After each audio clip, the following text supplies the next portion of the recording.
Greetings, this is Spec Ops 56 coming to you from Beer Tasting Central. This will be beer review number 17. This one is a little bit special in that you'll notice that we don't have a regular commercial bottle of beer. Instead, we have a growler. Now, we got this growler filled about 3 weeks ago. Might have been a little longer, but roughly 3 weeks ago, at Total Wine and More at a special keg opening that they were having. The name of the beer in here is from Sierra Nevada. It's called Fade to White. Fade to White is Sierra Nevada's collaboration beer that they did at Beer Camp number 132. And they just opened a keg of it at Total Wine and More, and John and I went over there and filled up a growler. The growler's still sealed, so we've not yet tasted it. This will be the first time. I wanted to get this because I had never before heard of what this is, and they call this a white stout. Now, I'll read you a little bit from the website about this. It's a 7.1% alcohol by volume. It says it's a golden colored pale stout, aka white stout.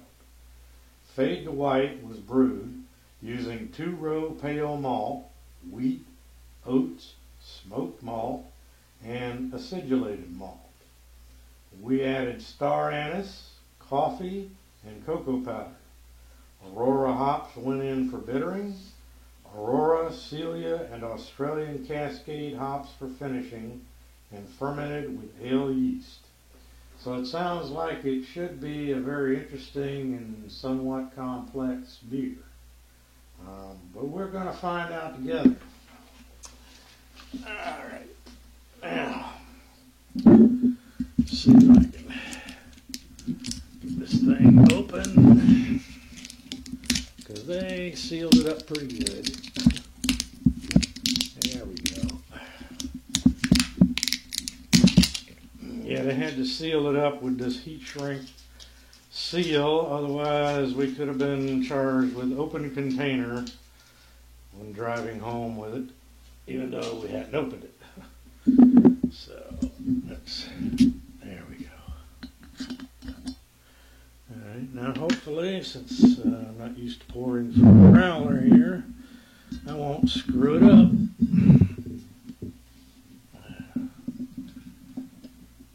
Oh yeah, that's a pretty nice looking color there.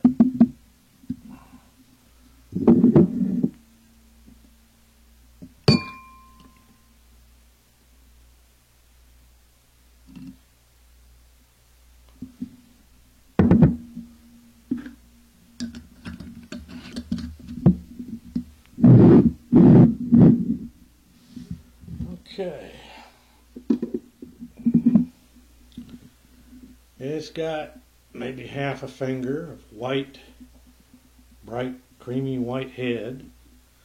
And as you can see, it's definitely a pale golden color, and it seems to be very well carbonated. Got lots and lots of bubbles coming up.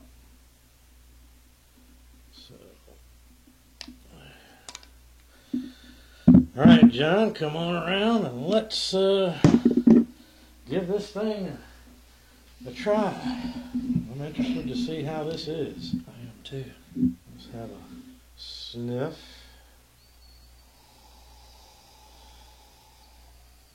I could smell the hops first thing, which is unusual for a stout. Normally, I don't smell the hops in a stout.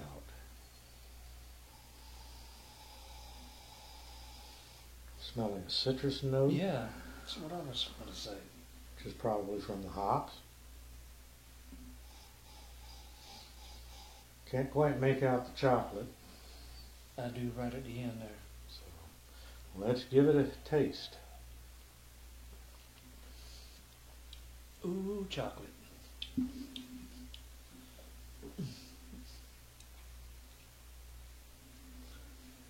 taste hops at the beginning.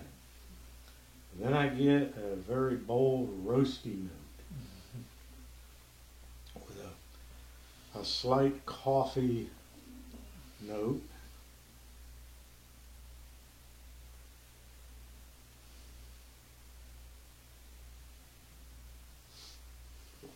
Only a hint of chocolate. I hit chocolate first, then the hops. It's amazing how two people's taste buds Are different. can pick up entirely different things from the same beer. Hmm.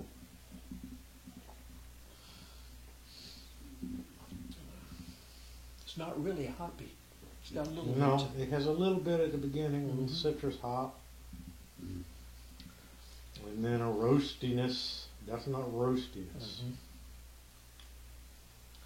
To me, only the very hint of chocolate. I got more coffee notes than I At the got end. coffee.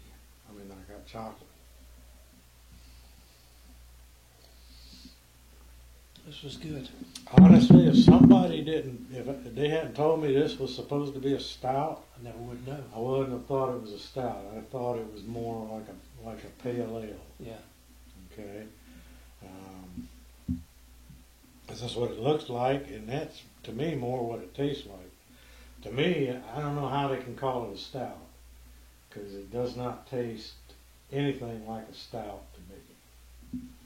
I guess it's more like a good strong pale ale. Yeah. You get a little bit of the alcohol warming after a while. I wonder what the alcohol content is in this. It said it was 7.1. Okay. I'm not sure if I'm picking up that star anise or not. There's something else in there I can't quite identify. But let's try a little more.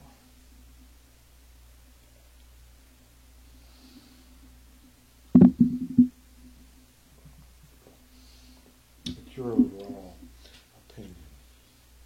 Well, for a stout, it surprised me. It's got the color of a pale ale. A little hoppy, not Mhm, bad at mhm. all. But my first flavor to hit me was the chocolate, That's amazing. and then it just changed. I really can't detect much in the way of chocolate, but I do detect a Mm-hmm. roastiness, and I do detect a slight coffee note. Yeah. But no chocolate. And I think I am picking up a little bit of that star anise, because there's a little licorice-like flavor in there at the end. Mm-hmm. So this one's going to be a hard one for me to rate, because I feel like I want to give it a thumbs down as a stout, but a thumbs up as a pale ale. I agree. So I guess I'm going to have to give it one of those, And I'll give it a straight up. a half a thumb. Yeah.